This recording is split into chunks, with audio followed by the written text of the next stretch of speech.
Market లో కూరగాయలతో పాటు ఈ ఆకులను కూడా పెట్టి అమ్మేస్తున్నారు. వీటిని అరబీ లీవ్స్ అంటారు. వీటితో స్నాక్ అయినా కర్రీ అయినా చేసుకోవచ్చు అంట. ఈ ఆకుల్ని తెలుగులో ఏమంటారో ముందే తెలిసిన వాళ్ళైతే కామెంట్ చేయండి. నేనైతే వీడియో చివరిలో చెప్తాను.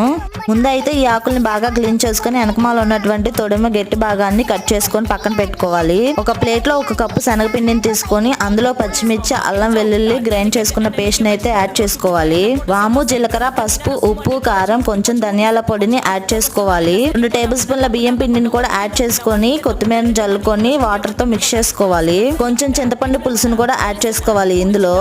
ఇప్పుడైతే పక్కన పెట్టుకున్న ఆకును తీసుకొని బ్యాక్ సైడ్ శనగపిండి పేస్ట్ ని అప్లై చేసుకోవాలి. తర్వాత చిన్న చిన్న ఆకులను కూడా యాడ్ చేసుకుంటూ లేయర్ బై లేయర్ ఈ శనగపిండి మిక్చర్ ని అయితే అప్లై చేసుకోవాలి. వీటిని వీడియోలో చూపించిన విధంగా రౌండ్ గా రోల్ చేసుకొని స్టీమ్ పెట్టుకోవాలి. ఇవి చల్లారిన తర్వాత డీప్ ఫ్రై చేసుకోవాలి. వీటిని ఇలా తినేయచ్చు. నెక్స్ట్ వీడియోలో కర్రీ ఎలా చేసుకోవాలో చూపిస్తాను.